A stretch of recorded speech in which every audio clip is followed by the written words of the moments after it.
Hey, it's Jasmine, Real Estate Strategist and Coach, and today we are going to talk about the 5 reasons why real estate investing isn't working for you. It's not because you aren't capable of investing. It's because you aren't starting where you are. Let's talk about how to invest in your first rental property without a plan. Like, how do we even do that, right? I've helped so many women get into the goals of investing, and today I'm going to teach you how to do it as well. The first tip, right, is how to invest in real estate to change your mindset when it comes to investing. As women, we are thinking way too much, right? We are just going through and we're saying, oh my goodness, it's a man's game. It's too difficult. You have to remember so many things. What you need to remember, the only thing that you need to remember, is that everyone starts as a beginner. And the problem for most women is that they don't want to be a beginner. They want to somehow wake up $1 million investor, and it simply doesn't work that way. Although it's very possible to reach it very quickly, you have to make sure that you go through and change your mindset and say, hey, listen, I'm going to do this, and I believe in myself, and I'm going to devote myself to be able to get this done. So you're going to do some mind shift work, right? Listen to podcasts that are focused on what kind of investor you want to be. I remember when I started, I wasn't sure like if I wanted to do Airbnb hosts, if I want to do short-term rentals or long-term rentals or mid-term. And I was just like, you know what, let me see. And I started to do a combination of a couple things, but I went ahead and I indulged. I went ahead and deep dive.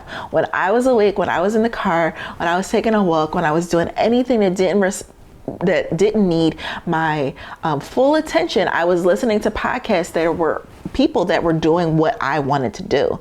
And so you want to do that mind shift work so that you can go through and get into the mind shift of being an investor. Lastly, get control of your time. The biggest mindset actually is, let's talk about it, time blocking and controlling your time by saying no to what does not serve you. Also, you want to devote and have the discipline of spending your time wisely on activities that are actually going to serve you, and not something that's just like, oh, I'm going to do this, but it's not really getting to the goal.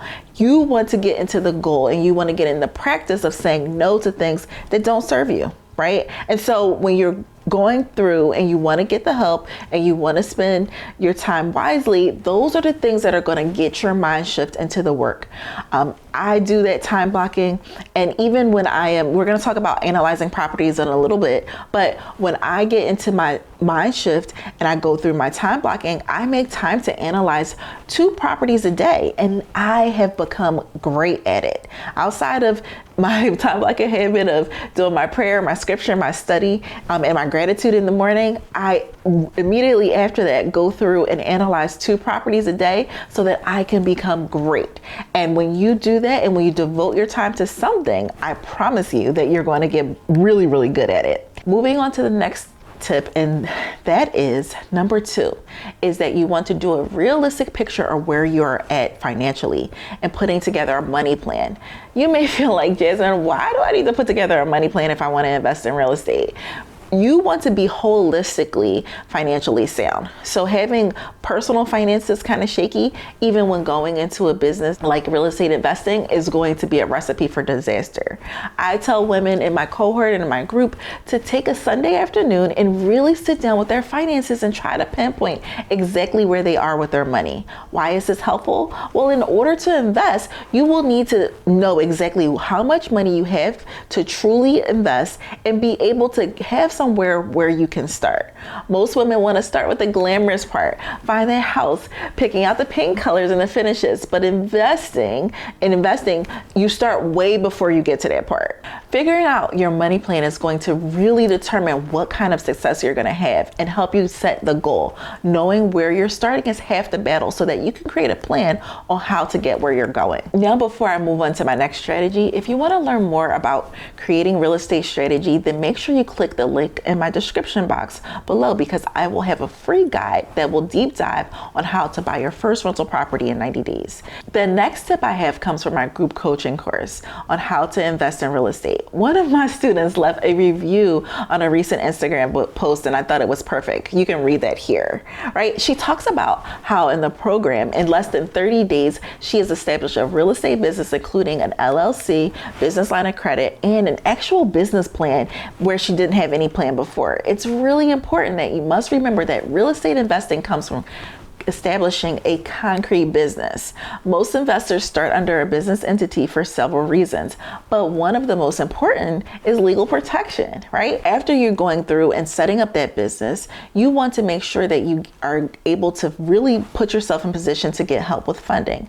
Banks want to lend, but they also want to lend to someone or someone's business that is credible. Having a business that can be found on the internet, validated, all of the things make it so much more easier for you to be able to get funding from the bank. You want to have your articles of incorporation, your operating agreement, and an EIN established at very least to get and do business with the banks. Especially if you don't have anything else, you want to make sure that you have a business bank account. Nobody is going to want to put money in your personal account. They're only going to want to do business to business when you're doing lending. So don't overthink your business name. You want to just go through and don't slow down your execution on this. Put together maybe your last name, your initials or something, put consulting on the end, and let's go. Don't just try to, oh my goodness, this is going to be forever, because what you will find as an investor is that you will start certain businesses and you will start several businesses over the next years. So having something that makes sense is going to, it's going to change, and it's going to go over years and over years and over years. Don't get stuck on that. Go ahead and get your execution, because you are going to find that's where the gold is.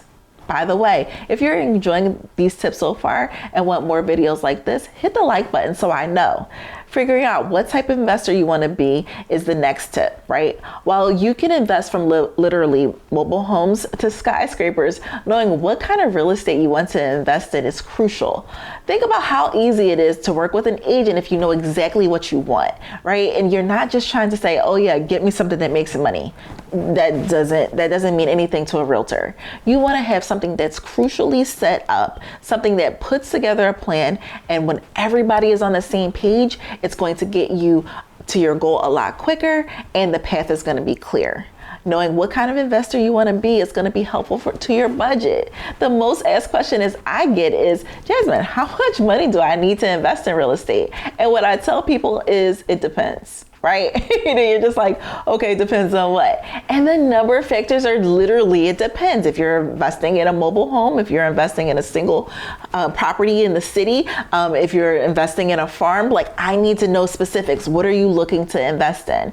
And when you do that, you're going to be able to establish exactly what kind of investor and what kind of property you're going to do. And believe me, it's going to make you easier. Also, you actually want to set and figure out what kind of investor this is going to look like. So do you want to flip the property? Do you want to be a landlord, or do you want to even be a wholesaler, right? You want to say to yourself, you know what? I want to hold and rent property out. I want to be a landlord, and I'm going to set on this. I'm looking for deals that cash flow me a certain amount. And now when you have those deals, now it's going to make it a lot easier. When you do that, then you know exactly how much money you need to borrow. What kind of price range of houses are you looking at? You may find out that you don't actually want to be a house flipper, a landlord, or even a wholesaler. You may want to be an investor and invest in other people's projects. People make so much money with their syndication projects. And I'll list my favorite crowdfunding sites below, but you want to make sure that you're taking your time and trying to figure out what makes sense for you. The last tip, or number 5, is it relates back to that mind shifting, is becoming a master analyzer. Analyzing real estate is the least talked about part of finding good property. In fact, most people start out asking themselves how to find a good deal, but then don't take the time to learn to analyze. So if they did get a good deal, they wouldn't even know if it was a good deal, because they don't know how to invest or know how to analyze property. I would say this is so crucial that you learn how to analyze real estate. And I believe me, once you do that and once you learn that, then you're going to be able to spot deals. Being a master analyzer helps in so many ways. The number one reason is that even if you're not ready to purchase, you can now go and send this deal to someone who is, and maybe even make a little bit of a finder's fee on that, just to get your money up so that you can go ahead and invest in real estate. I'm going to show you a sample or example of what analyzing looks like. And then once you do that, I promise you're going to feel a lot better about investing in real estate.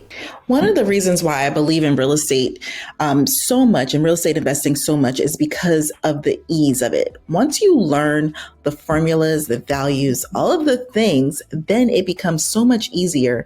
And it's not based off of emotion. A lot of it is just based off of the core and pure numbers of a scenario and what it makes sense for you. Now, you do have to be able to kind of figure out like how you're going to develop a property to get up to market value and things like that. But those things are things that you can control. When you're looking and analyzing property, you're going to want to pay attention to something that's going to make 100% sense for you. So let's take a look at this analysis. And I want to just show you all a few little tricks that I use. I use my own spreadsheets so that I am able to kind of determine and get the math on a certain scenario that I need. But you can develop your own, or you can shop in our little productivity hub to get copies of this. I think that it's really important that you pay attention to the numbers though. So we're going to use an after repair value example of being $100,000. So I'm just going to enter that there.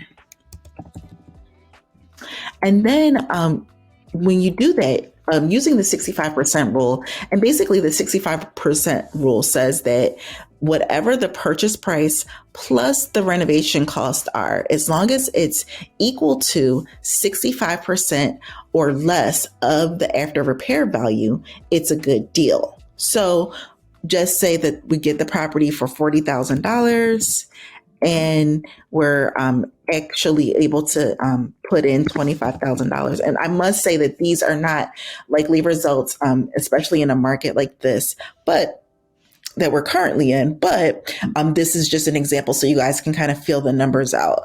And so then you go through and you say, okay, this makes sense, and that passes the rule. The other rule that we use is the 1% rule. And 1% rule just basically says that the property's rent is 1%.